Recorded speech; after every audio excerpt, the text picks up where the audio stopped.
as usual, Mr. Speaker, he tries to blame everyone else. His department commissioned a report into the NHS which reported on Monday. That report said we've had 10 years of managed decline. It was not COVID.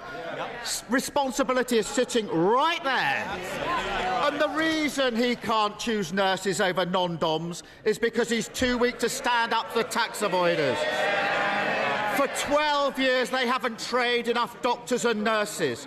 So we have the absurd situation of the NHS spending billions on agency workers to fill the gap.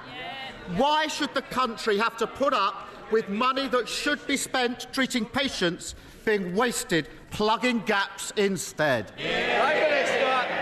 Mr. Speaker, let me tell the honourable gentleman what we are doing. We are actually listening to the independent pay review bodies. They want to undermine them. We've offered a fair pay deal. They can't even decide on a number amongst themselves. We're actually protecting the public. They're protecting their paymasters, Mr. Speaker. For working people in this country, it's Labour's nightmare before Christmas.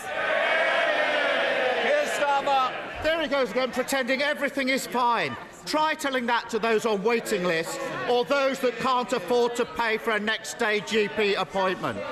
After 12 years of Tory failure, winter has arrived for our public services, and we've got a Prime Minister who has curled up in a ball and gone into hibernation. If he can't act on behalf of patients or nurses or everyone who wants these strikes called off, then surely the whole country is entitled to ask, what is the point of him and what is the point of the government he's supposed to be leading?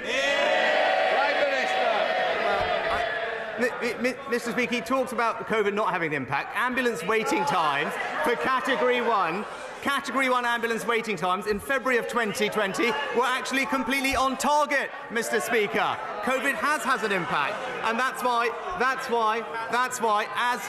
as the Chief Executive of the NHS has acknowledged, this government is serious about its commitment to prioritise the NHS. But, Mr. Speaker, let's just have a look at the NHS in Labour-run Wales, shall we?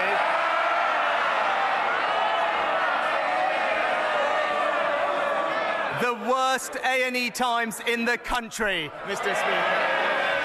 Here's Starmer. Mr. Speaker, under the last Labour government, we had fair pay for nurses and no strikes. Yeah. So I won't be taking lectures from him about that. Order. Mr. Bowie, you promised to behave. Don't give me a Christmas present you won't want.